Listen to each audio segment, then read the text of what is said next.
hago un comentario de la reforma, pero yo no vine aquí a esta Cámara hoy para hablar de eso. El comentario es que las leyes siempre necesitan de reformarse, ¿no? De aprender de la experiencia. Yo fui uno de los autores de las leyes de energía y energía renovable en los Estados Unidos como senador en el 2005, 2006, 2007 y hace muchos años. Esas leyes se tienen que revisar y reformar porque en el tiempo la experiencia nos da un aprendizaje grande, ¿no? Entonces México ya lleva desde el 2013 con esta ley que tiene. El presidente tiene razón. El presidente López Obrador tiene razón de decir, vamos a hacer cambios para lo mejor del pueblo, ¿no? Entonces este proceso que existe ahora, el presidente ha planteado, se tiene que entender las razones de él. Pero aquí, como yo fui senador, sé este proceso porque lo hice ya 3 veces en las leyes más grandes de los Estados Unidos. Ahora viene aquí, donde en los foros que están teniendo aquí en la Cámara, se va entendiendo hasta más. Se va al Senado, ahí se va entendiendo hasta más, ¿no?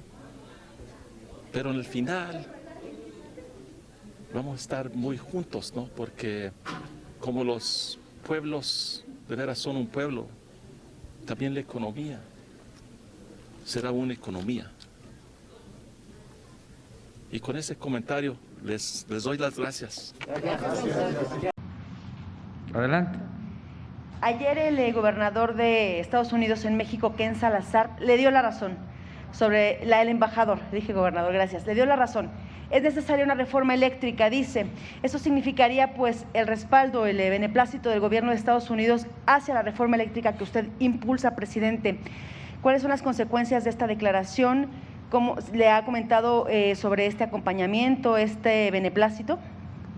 Pues yo agradezco mucho las palabras del embajador Ken Salazar.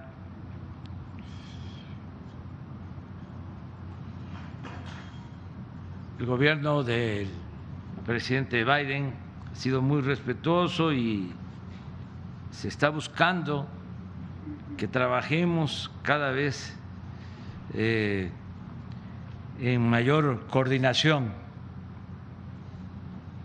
Y sí, me enteré, me informé de sus declaraciones. Él fue legislador en Estados Unidos, senador de la República. Él sabe, como lo expresó, que es necesario revisar el marco legal constantemente, porque vivimos en un mundo cambiante, son nuevas las realidades. Cuando se aprobó esa reforma energética hace ya 6, 8 años, eran otras condiciones. Se apostaba a que desapareciera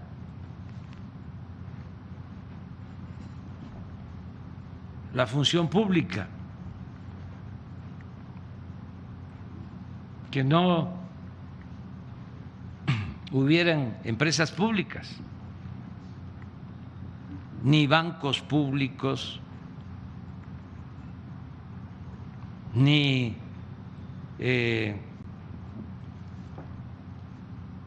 industria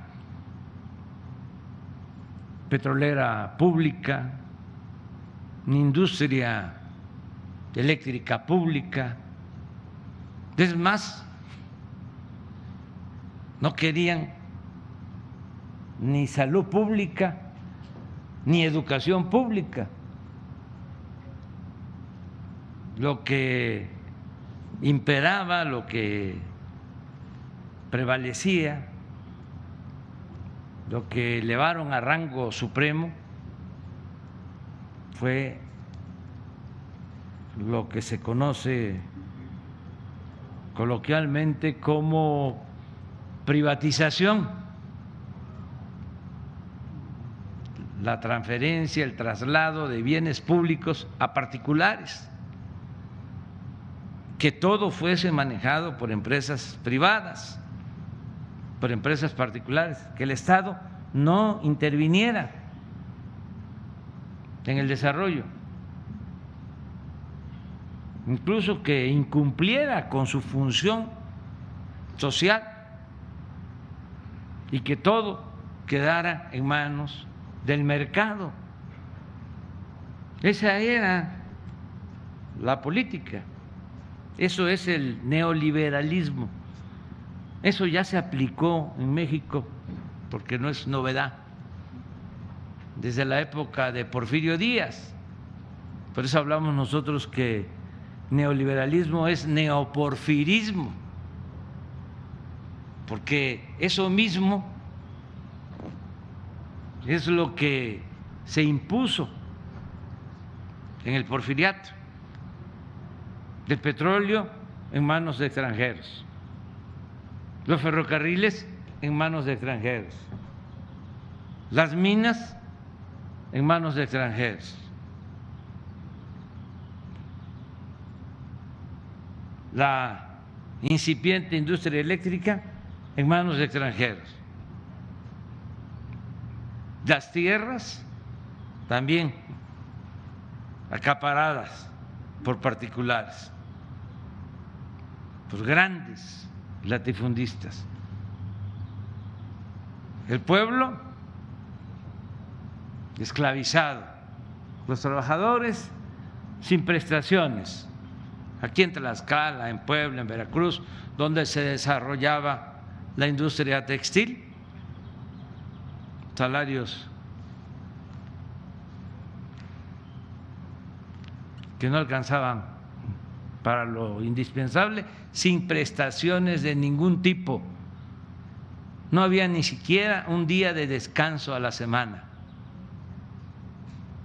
El que no trabajaba no cobraba ninguna prestación. Por eso fue el movimiento revolucionario, para que se garantizaran 8 horas laborales, salario mínimo, prestaciones, el derecho de los campesinos a la tierra, el que los recursos de México se utilizaran en beneficio de los mexicanos. Por eso se recuperaron los ferrocarriles, se recuperaron las minas, se recuperó el petróleo. Eso fue la revolución.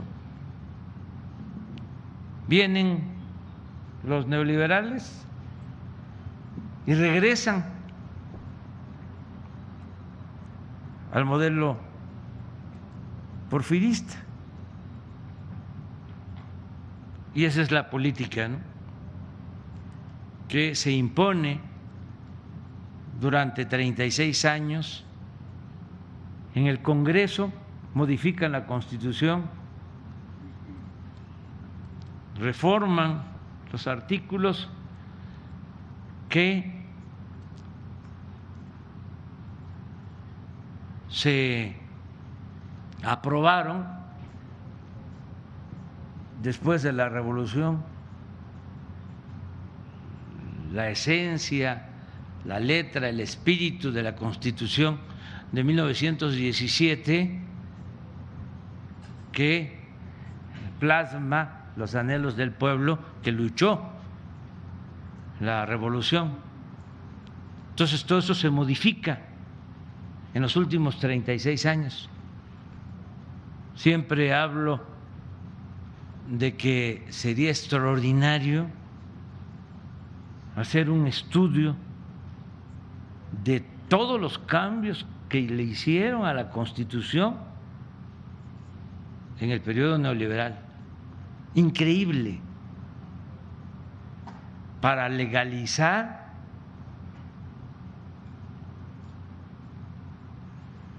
la preferencia por las minorías y legalizar el saqueo.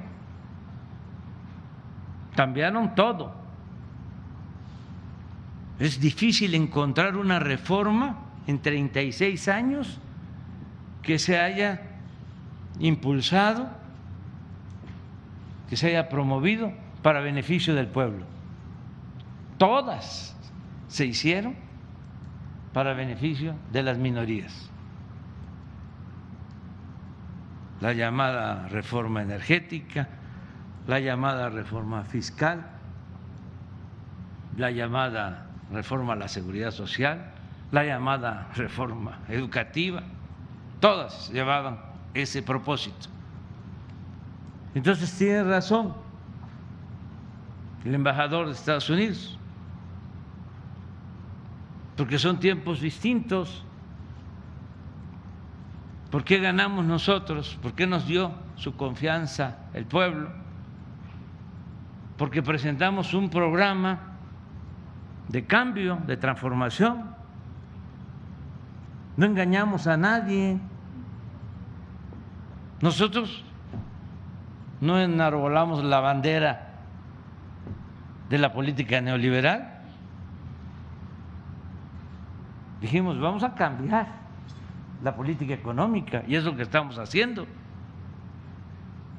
Entonces, si hay una nueva circunstancia, se requiere una revisión al marco legal, y por eso es necesaria la reforma eléctrica, porque se hizo con otros propósitos, se hizo, para hablar claro, con el propósito de desaparecer a la Comisión Federal de Electricidad y que todo en el mercado eléctrico lo manejaran las empresas particulares, sobre todo extranjeras. Entonces, eso que fue un exceso, un despropósito por la ambición al dinero, al lucro, tratándonos a los mexicanos o tratando al país como si fuese tierra de conquista. La verdad que para algunas empresas extranjeras, algunos países nos veían como tierra de conquista. Era la segunda conquista, el saquear, el robar. Entonces ahora, pues lo que queremos es sin extremismos,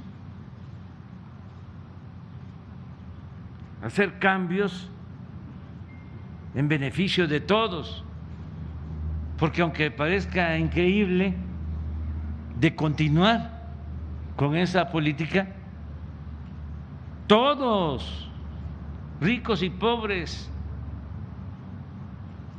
íbamos a terminar perjudicados, los pobres más pobres y los ricos más inseguros.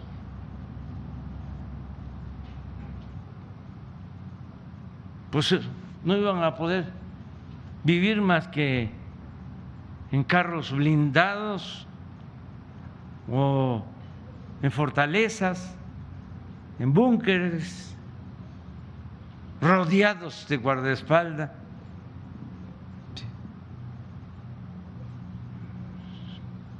¿Por qué? ¿Qué produce, qué genera, qué origina la violencia? Pues la desigualdad, el empobrecimiento, la falta de oportunidades, la frustración de muchos que no tienen esperanza.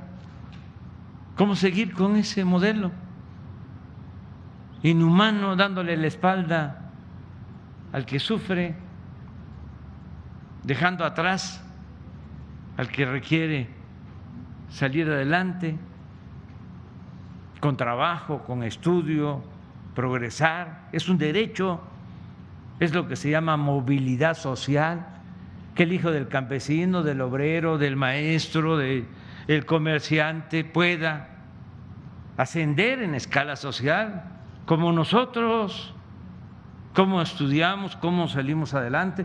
Había oportunidades, que no se cancele la posibilidad de progresar con trabajo, con estudio, que México sea de todos, no para unos cuantos, que se gobierne para ricos y pobres, que haya una separación entre poder económico, poder político, y que el poder político no esté subordinado al poder económico, porque los servidores públicos eran empleados de los potentados, los legisladores, supuestos representantes populares, y nada más se dedicaban, bueno, primero a levantar la mano, hasta dormidos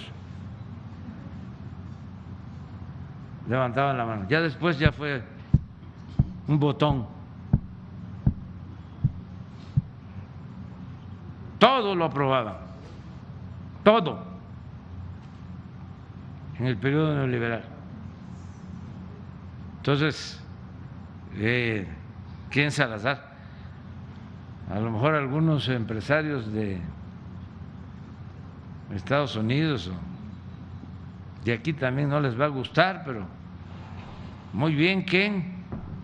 Es que es un hombre con juicio práctico,